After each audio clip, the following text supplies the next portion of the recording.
Okay ladies and gentleman, my name is Mohammad Suhail और मैं आज आपको दूसरे होम्योस्टेसिस के लेक्चर में खुशामदीद कहता हूँ। इरादे जिनके पुख्ता हों, नज़र जिनकी खुदा पर हो, तलातुम खेज मौजों से वो घबराया नहीं। ओके जी, एक न्यू सेटअप, एक न्यू सीरीज़ का आगाज़ किया जा रहा है जिसमें हम बायोलॉजी को डिस्कस करेंगे, साथ साथ सेकेंड ईयर को, फर्स्ट ईयर को। आज हम बायोलॉजी का एक पहला टॉपिक डिस्कस करने जा रहे हैं जिसको होम्योस्टेसिस कहते हैं। एक्चुअली होम्योस्टेसिस क्या है? हम जानते हैं कि जब खुदा ने ये कायनात तख्लीक की, फिर हम इंसानों को तख्लीक किया, तो उसने इसमें एक रिदम बना के रखा। यानी आप देखें, सूरज एक प्रॉपर टाइम पे आ रहा है, गरूब हो रहा है, सूरज, चांद, सितारे, हर चीज का चलना एक रिदम के अंदर है। वैसे हमारी बॉडी का जो इंटरनल मैकेनिज्म है उसको भी एक स्पेसिफिक रेट के ऊपर रन कर रहा है, उसको एक क्रिटिकल पॉइंट के ऊपर सर्कुलेट किया जा रहा है। हमारी बॉडी की हर एक चीज को प्रॉपरली रेगुलेट किया जा रहा है। जैसे मशीन होती है ना, उसमें अगर एक भी सिग्निफिकेंट इंस्ट्रूमेंट आगे पीछे हो जाए तो वो मशीन बेकार हो जाती है। सेम वैसे आप हमारे ब्लड के पीएच को देख लें। हमारे ब्लड की पीएच की रेंज होती है 7.35 टू 7.45। इसमें अगर चेंजेस आ जाते हैं तो यू नो के क्या हो सकता है, इंतकाल। अच्छा जी हाज़रीन मुकर्रम, कहानी कुछ ऐसी है। होम्योस्टेसिस का मतलब ये होता है maintenance of internal environment from the harms of fluctuation of external environment. अब होम्योस्टेसिस में हम लोग देखते क्या हैं? एक्चुअली होम्योस्टेसिस एक ऐसा फिनोमिना है जिसमें हमारी बॉडी के अंदर मौजूद ऐसे बायोलॉजिकल सिस्टम जो एक्सटर्नल इन्वायरमेंट से अफेक्टेड होते हैं उनको रेगुलेट किया जाता है। मैंने एक लिस्ट लिखी है, आपको ये चीज यहां से क्लियरली समझ आएगी। देखिए, हमारी बॉडी का टेम्परेचर हो गया, ग्लूकोज लेवल हो गया, पीएच हो गई, हार्ट रेट हो गया, ब्रीथ रेट हो गया, एसिडिटी हो गई, वाटर एंड साल्ट कंसंट्रेशन हो गई, नाइट्रोजनियस वेस्ट हो गए। ये हमारी बॉडी के ऐसे बायोलॉजिकल पैरामीटर हैं जो एक्सटर्नल इन्वायरमेंट से अफेक्टेड होते हैं। मिसाल के तौर पे टेम्परेचर को देख लें। जब एक्सटर्नल इन्वायरमेंट का टेम्परेचर वेरी करता है, हमारी बॉडी के टेम्परेचर के अंदर भी फ्लक्चुएशंस आती हैं। जब आप मील यानी मीठा मील ज्यादा कंज्यूम करते हैं जिसमें कार्बोहाइड्रेट एक्स्ट्रा होती है, यानी बहुत ज्यादा आप कार्बोहाइड्रेट वाली फूड को कंज्यूम करते हैं, तो आपकी बॉडी के अंदर ग्लूकोज लेवल के राइज होने का खतरा है। अगर आप बहुत कम कार्बोहाइड्रेट यूज करते हैं तो आपकी बॉडी में ग्लूकोज लेवल डिक्रीज होने का खदशा होता है। नॉर्मली आप जानते हैं कि हमारी बॉडी के अंदर ग्लूकोज लेवल 70 टू 100 मिलीग्राम पर डेसीलीटर है। Deci is equal to 10 raised to power -10। अच्छा जी, पीएच आप जानते हैं, हमारा हार्ट रेट जानते हैं 60 टू 100 बीट पर मिनट है, breathing rate, acidity, water and salt. Actually in तमाम बायोलॉजिकल सिस्टम्स को जो एक्सटर्नल इन्वायरमेंट से अफेक्टेड होते हैं इनको रेगुलेट करना और एक कांस्टेंट पॉइंट पर रखना ही होम्योस्टेसिस है। एक्चुअली एक्सटर्नल इन्वायरमेंट जो है हमारी बॉडी की, यहाँ जो टर्म है इंटरनल इन्वायरमेंट, ये है हमारी बॉडी के, ये वो इंटरनल मैकेनिज्म है जो एक्सटर्नल इन्वायरमेंट के साथ अफेक्टेड होते हैं। तो इन तमाम पैरामीटर्स को एक कांस्टेंट रेंज के ऊपर मेंटेन करना होम्योस्टेसिस कहलाता है। The maintenance of internal environment from the harms of fluctuation of external environment is called homeostasis. आप जानते हैं कि हमारी बॉडी में जो टेम्परेचर की रेंज है 195 फ़ारेनहाइट से 35 डिग्री सेंटीग्रेड से लेके 107 फ़ारेनहाइट या 41.7 डिग्री सेंटीग्रेड, आप चाहें तो इसको केल्विन में भी, मुख्तलिफ एग्जामिनर कंफ्यूज करने के लिए आपको टेम्परेचर केल्विन में भी देते हैं। उस तरह ग्लूकोज की कंसंट्रेशन देखें 70 टू 100 मिलीग्राम पर डेसीलीटर। हमारी पीएच देखें 7.35 to 7.45, heart rate 60 to 100 minute. ये वो तमाम पैरामीटर्स हैं जिनको रेगुलेट करने की जरूरत है। अगर इनमें वेरिएशंस आती हैं तो आपकी बॉडी को नुकसान उठाना पड़ सकता है। मिसाल के तौर पर टेम्परेचर को देखें। आप जानते हैं कि हमारी बॉडी में बहुत सारे ऐसे एंजाइम हैं जो ऑप्टिमम टेम्परेचर पे काम करते हैं। अगर आप ऑप्टिमम टेम्परेचर से बिलो या अप जाएंगे तो वो एंजाइम इनएक्टिव हो जाएंगे। बहुत सी ऐसी प्रोटीन हैं जो खास टेम्परेचर पे सस्टेन्ड रहती हैं, उनका स्ट्रक्चर मेंटेन रहता है। अगर आप उस टेम्परेचर के बिलो जाएंगे, अप जाएंगे, तो वो क्या हो जाएंगी, वो डीनेचर हो जाएंगी। जैसे आप लोगों ने हीट शॉक प्रोटीन के बारे में पढ़ा होगा। आपकी बॉडी में एक स्पेसिफिक किस्म का ग्रुप है प्रोटीन का जो एक्सटर्नल इन्वायरमेंट में वेरिएशन के नतीजे में आपकी बॉडी के डेलिकेट और सेंसिटिव प्रोटीन को प्रोटेक्ट करता है। ये आगे का टॉपिक है, इसको हम बाद में डिटेल से डिस्कस करेंगे। तो अभी होम्योस्टेसिस का क्या मतलब होता है? Homeostasis is the maintenance of internal environment from the harms of fluctuation of external environment. Okay, मिसाल के तौर पर नॉर्मली हम ये तीन चीजें जो हमारे इस चैप्टर के एक्सटेंसिव लॉन्ग क्वेश्चन भी हैं हम लोग देखते हैं, एक ऑस्मो रेगुलेशन, एक थर्मो रेगुलेशन, एक एक्सक्रीशन। ऑस्मो रेगुलेशन क्या होता है? ऑस्मो रेगुलेशन का मतलब ये है कि आपने अपनी बॉडी के अंदर किस तरीके से पानी और साल्ट की कंसंट्रेशन को मेंटेन करना है। अब आप जानते हैं कि इस कायनात में नॉर्मली 5 किंगडम हैं जिनमें हमने जानदारों को क्लासीफाई किया, मोनेरा, प्रोटिस्टा, फंजाई, एनिमिलिया और प्लांटी। अब अगर मैं प्लांटी की बात करूं तो उनमें वाटर की रेगुलेशन को लेके बहुत सारी किस्में हैं जो हम 9th में पढ़ चुके हैं, हेड्रोफाइट, जीरोफाइट, बीजोफाइट। एनिमल में भी 2-3 तरह के जानदार हैं। कुछ ऐसे हैं जिनकी बॉडी का इंटरनल इन्वायरमेंट एक्सटर्नल इन्वायरमेंट जैसा ही होता है, जैसे एवोल्यूशन से पहले वाली जो है फिक्शन। अच्छा, इसके अलावा कुछ ऐसे जानदार हैं जिनका बाहर की एक्सटर्नल इन्वायरमेंट के साथ कोई इतना खास वास्ता नहीं, उन्होंने अपनी बॉडी के इंटरनल मैकेनिज्म को रेगुलेट करना होता है। इनको हम आम अल्फाज में वो ऑर्गेनिज्म जिनका बॉडी का इंटरनल कंडीशन एक्सटर्नल कंडीशन के साथ आइसोटोनिक होता है उनको ऑस्मो कन्फर्मर कहते हैं। और जिन जानदारों की बॉडी का इंटरनल जो सिस्टम है उसको रेगुलेट करने की जरूरत है उसको ऑस्मो रेगुलेटर कहते हैं। तो एक्चुअली ऑस्मो रेगुलेशन एक ऐसा फिनोमिना है जिसमें जानदार अपनी बॉडी के अंदर वाटर और साल्ट की कंसंट्रेशन को मेंटेन करते हैं। The maintenance of the regulation of water and salt concentration is known as osmoregulation. उसके बाद thermoregulation, therm as we all know in chemistry therm heat को कहते हैं। तो थर्मो रेगुलेशन का मतलब ये होता है कि आपने अपनी बॉडी के टेम्परेचर को कैसे रेगुलेट करना है। इसमें हाइपोथैलेमस का बहुत बड़ा रोल है, ये चीजें हम देखेंगे। उसके बाद एक्सक्रीशन, आप जानते हैं कि हमारी बॉडी में जो वेस्ट मटेरियल होते हैं उनको टेम्परेरी स्टोर किया जाता है, फिर उनको बॉडी से एक्सक्रीट कर दिया जाता है। एक बड़ी फेमस सी बीमारी है आजकल तो बहुत फेमस हो रही है जिसको पाइल्स कहते हैं। एक्चुअली उसमें क्या सीन होता है, उसमें ये होता है कि आपकी बॉडी का जो वेस्ट मटेरियल है जिसमें एसिडिक चीज़ें जिसमें साल्टी चीज़ें बहुत ज़्यादा होती हैं, अगर आप अपने वेस्ट मटेरियल को ज़्यादा देर तक रेक्टम में स्टोर करके रखते हैं, मिसाल के तौर पे कुछ लोगों को आदत होती है कि वो यूरिनेशन टाइम पे नहीं करते, वैसे ये कहा जाता है कि मॉर्निंग टाइम और इन इवनिंग टाइम, इन दोनों टाइम को आप यूटिलाइज करें, इन दोनों टाइमिंग में आप फ्रेश हों। लेकिन कुछ लोग क्या करते हैं, वो अपनी मर्जी से लेट सवेर ये काम सर अंजाम देते रहते हैं, तो रेक्टम के अंदर जाके ना ये स्टोर होता रहता है आपका वेस्ट मटेरियल, और इसके अंदर जो एसिडिक और जो वेस्ट मटेरियल है वो रेक्टम की दीवारों को नुकसान पहुंचाना स्टार्ट कर देती है। फिर होता क्या है कि रेक्टम की दीवारों के ऊपर ना जख्म से बन जाते हैं, और जब यूरिनेशन पास होती है वो जख्म मजीद बढ़ते जाते हैं, फिर इससे यूरिनेशन भी होती है, फिर इससे ब्लीडिंग होती है, और आजकल इस बीमारी को पता नहीं कहां से कहां तक डील किया जा रहा है। और इसके होने का एक यही कास्टिंग फैक्टर है कि आप अपने जो एक्सक्रीशन का फिनोमिना है उसको रेगुलेट करें, यानी आप प्रॉपर टाइम पे खाना खाएं और प्रॉपर टाइम पे आप एक्सक्रीट करें उसको वेस्ट मटेरियल को, तो इस इशू से आप लोग बच सकते हैं। बहरहाल, तो आज हम ये देखेंगे कि होम्योस्टेसिस में किसी भी बायोलॉजिकल सिस्टम को एक्सटर्नल वेरिएशन के नतीजे में मेंटेन कैसे किया जाता है।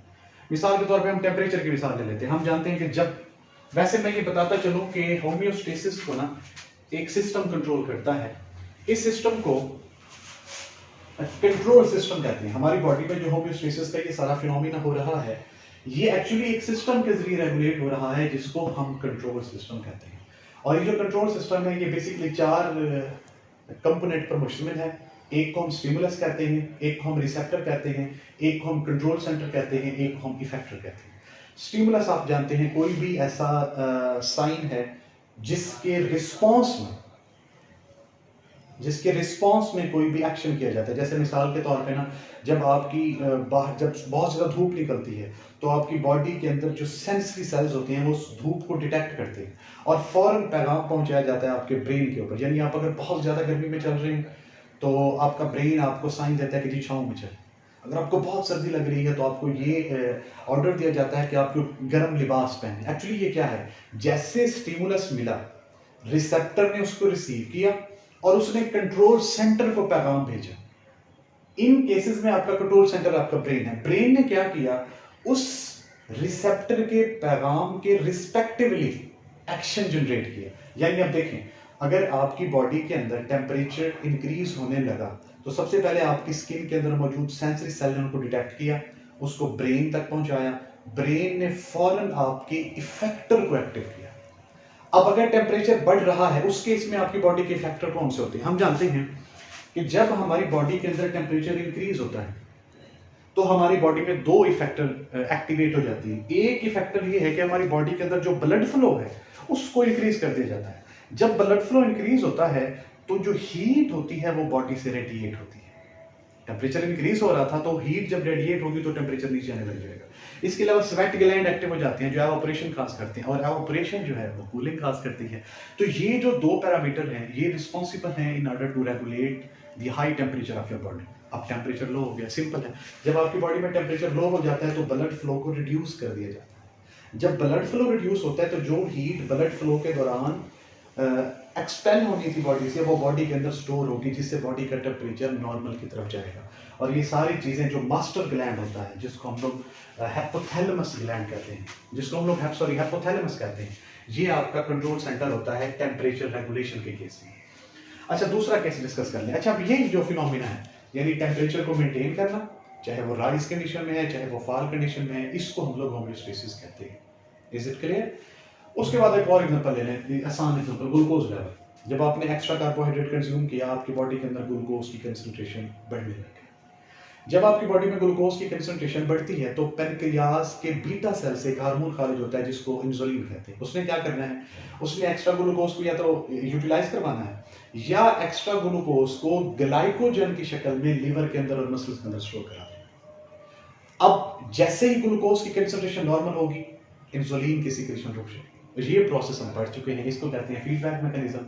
और होम्योस्टेसिस में जो इफेक्टिवली मैकेनिज्म इन्वॉल्व होता है वो negative feedback. Is it clear? Negative positive feedback आप ऑलरेडी डिस्कस कर चुके हैं। फीडबैक मैकेनिज्म एक्चुअली एक ऐसा मैकेनिज्म है जिसमें किसी भी रिएक्शन की जो प्रोडक्ट है या किसी भी रिएक्शन की जो कंसंट्रेशन है वो रिएक्शन को कंट्रोल कर रही है। आप देखें, अगर आपकी बॉडी में ग्लूकोज का लेवल बढ़ा तो फौरन इंसुलिन खारिज हो, जैसे ग्लूकोज का लेवल नॉर्मल हुआ इंसुलिन की सिक्रेशन रुक गई। अगर ग्लूकोज लेवल कम हुआ तो पेनक्रियाटिक के अल्फा सेल से, पेनक्रियास ग्लैंड के अल्फा सेल से एक और हार्मोन रिलीज होता है जिसको ग्लूकागॉन कहते हैं।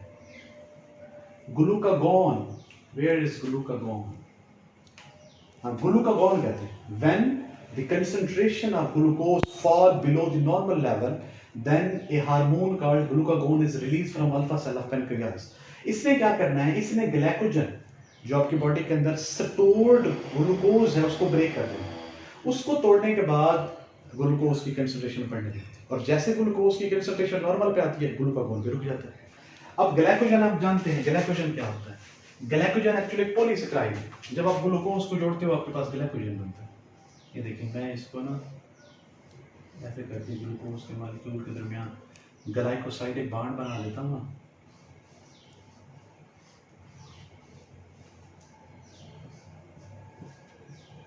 इस चेन को मैं एक्सटेंड कर देता हूँ। ये जो आपके पास स्ट्रक्चर बनता है ना, इसको हम लोग ग्लूकागॉन कहते हैं, सॉरी ग्लाइकोजन कहते हैं। Is it clear? तो ग्लाइकोजन एक पॉलीसेकेराइड है, लाइक स्टार्च की तरह, लाइक सेलुलोज की तरह।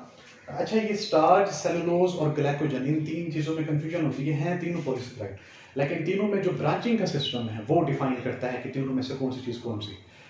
सेलुलोज के केस में तो हम जानते हैं एक ग्लूकोज सीधा, दूसरा ग्लूकोज उल्टा लगता है। लेकिन ग्लाइकोजन और स्टार्च में क्या होता है, ग्लाइकोजन जो होता है इसमें मॉडरेट लेवल की ब्रांचेस होती है। ये मैंने बनाया है, अब इसी को मैंने नीचे एक्सटेंड करके एक और बनाया है, ग्लूकोज, एक चेन एक्सटेंड कर दी है मिसाल के तौर पर। अब ये किया मैंने कहाँ से कर, यहीं से अगर इसको मैं नीचे करके ना यहाँ मैं और ग्लूकोज इसके साथ लगा दूँ, कैसे? यहाँ ये CH2 है, ये O है और इसके साथ में एक और ग्लूकोज यहाँ पे। तो ये जो चीज मेरे पास, यानी जिस पॉलीसेकेराइड चेन में मॉडरेट किस्म की ब्रांचेस होंगी उसको हम कहेंगे ग्लाइकोजन, और जिसमें एक्सटेंसिव किस्म की ब्रांचेस होंगी उसको हम कहेंगे स्टार्च। तो ये एक जनरल मैकेनिज्म है जिसमें हम लोग ये देखते हैं कि होम्योस्टेसिस परफॉर्म कैसे होता है, होम्योस्टेसिस रेगुलेट कैसे होता है, और आपकी बॉडी का वो कौन सा सिस्टम है जो होम्योस्टेसिस को सपोर्ट करता है। Is it clear? तो कंपोनेंट में आपने इसको जल्दी से एक माइनर से रिवीजन दे देते हैं कि maintenance of internal environment from the harm of fluctuation of external environment is homeostasis. Generally ये 3 टर्मिनोलॉजी हैं जो हम लोग डिस्कस करेंगे. Osmoregulation, that is the maintenance of concentration of salt and water, thermoregulation, that is the maintenance of temperature of body, and excretion, that is the maintenance of nitrogenous waste concentration. Okay, so these are the biological systems that need to be regulated.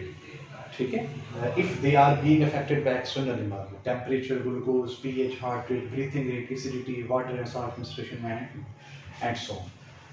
Homeostasis is being done and is being controlled by a specific system, that is a control system. Control system actually consists on 4 components: stimulus, receptor, control center, and effector. Stimulus is any change, and the receptor receptor sends the change of stimulus. Receptor send message to control center, and control center activate effector in order to regulate the changing phenomenon. And we have 2 example: glucose level and temperature. In case if your glucose level rises above the normal set point, then from the beta cell of pancreas a hormone is released that is called insulin, and insulin is responsible for the use of extra glucose and for the conversion of extra glucose into glycogen. And when the concentration of glucose come close to the normal set point, the secretion of glucose gets inhibited. When the concentration of glucose fall below the normal level, another hormone called glucagon is released from alpha cell of pancreas, and that is responsible for the breakage of glycogen into glucose. As we all know, glycogen is a polysaccharide that consists on a long chain of glucose that are being connected by glycosidic bond. And next one is temperature. Temperature regulation, as we have already discussed. When temperature change in external environment, sensory nerve ending in our skin detect the change. They send message to control center, that is hypothalamus, that is responsible for the activation of effectors. And in this case, the effector are blood flow and sweat gland. Blood flow when increases, it is responsible for the radiation of heat, and the radiation of heat make the temperature of your body at a normal level. And the other is sweat gland. Sweat gland is responsible for the evaporation, and when evaporation is done, it produces cooling effect, and cooling effect is also responsible for the decrease in temperature. Next, when the temperature is decreased and blood flow is reduced, the heat started to store in your body, and when heat started to accumulate in body, then the fall of temperature started to move down towards the normal level. And when temperature reaches 95 Fahrenheit or 35 degrees centigrade to 107 Fahrenheit or 41 degrees centigrade, then it's become normal. Is it clear? So I hope so कि ये आपको समझ आया होगा. इसमें किसी किस्म की कोई क्यूरीज हैं आपकी, तो वो आप मुझे कमेंट में बताएं. ओके, अपना ख्याल रखें. खुदा हाफिज़.